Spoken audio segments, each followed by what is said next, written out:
So we've seen how the form looks and behaves from a user point of view, but now let's actually go into index.html and take a look at how the code is written. Now, if you remember from the reading that everything which is supposedly or supposed to be inside a form has to actually exist between the open and close form tags. So if I come over here, I can collapse the form down. And sure enough, all of those different elements are now in, we can show that they are inside the form. Let's go ahead and open that back up and do a similar thing. I'm going to collapse the field set. And again, everything else is now inside or is shown to be inside that field set. So let's go and open it up again. If you remember in the discussion of the reading, field sets have legends, and it's important for screen readers that we don't leave the legend out. Screen readers use them again to help their users navigate inside a form, so we don't want to leave that out. After the legend, we have our first input, which is here, and before that we have the label. Now, as I discussed when going through the chapter, this is an explicit label because up here in the open tag we have a for attribute.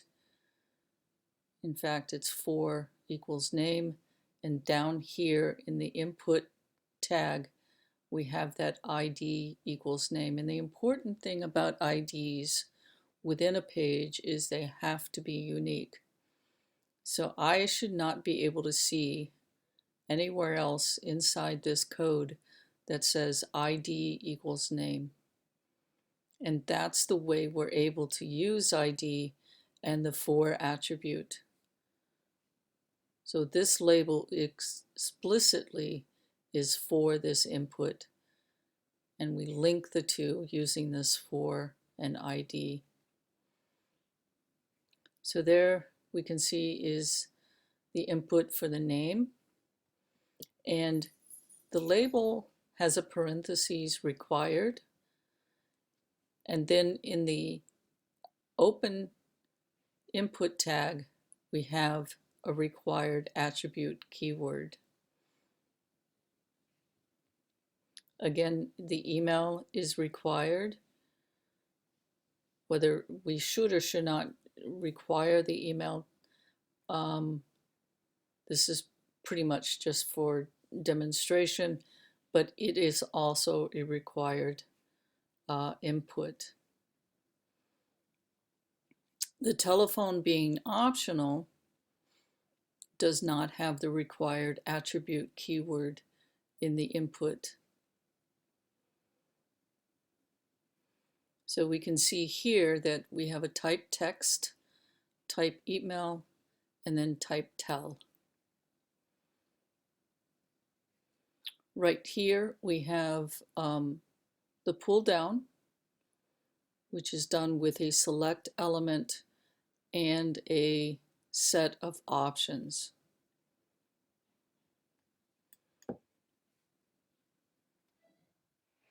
Now typically, if we go back up here to one of these inputs, the value is the thing that the user types in. So when I type in the form, the value for this input field becomes my name.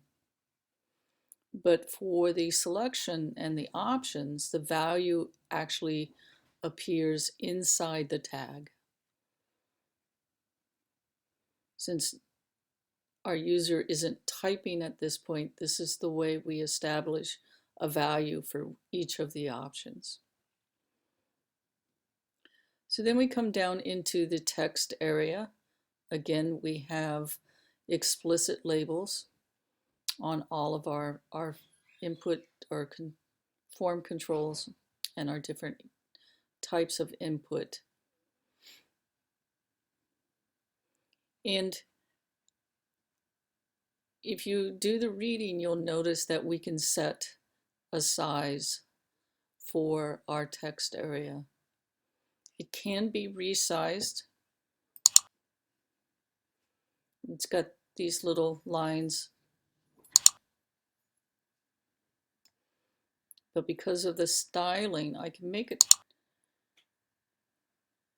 I can change the height, but because of the styling, I can't change the width.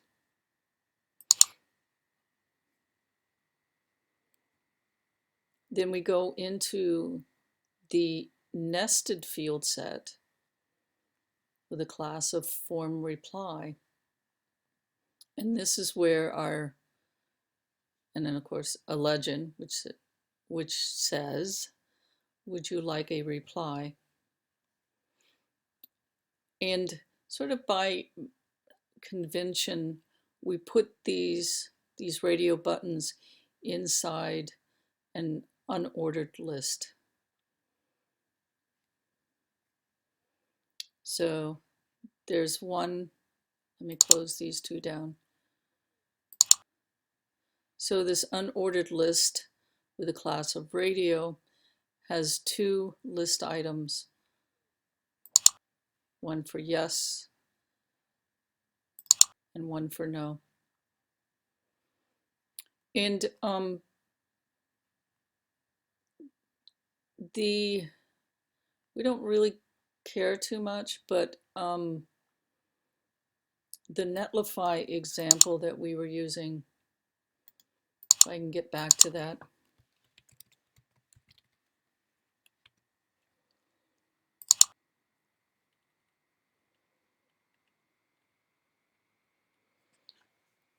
Shows that if you on your radio buttons, or I'm sorry, yeah, your radio buttons, anything that has the ability to have multiple answers, if you write the name like this, Netlify then fills it in. We don't actually have to understand more than that at this point, but if you remember, maybe we'll, let's see, do we still have, yes. You'll see that those that have that kind of construct end up having these square brackets around the values. So because of the nature of radio buttons, there's a lot to them. We have a lot of attributes inside the input tags. And here's a very good example, again, of the explicit label, where the label actually follows the input. On the previous examples, the label is before the input field. Here, the label is after the input. And then, as I mentioned before, it's considered good form now to use buttons whenever possible. They're more semantic than an input of type submit. So by using a button, we're being much more semantic, much more explicit with what it is that we're doing. And just to show you what is inside this field, this nested field set, I can collapse that down, and all of that stuff that we were just looking at is shown to be inside the field set. So that's it for the HTML. I think I'll do one more video that talks a little bit about the CSS. There's a fair amount of CSS on this, so we'll see how far I get.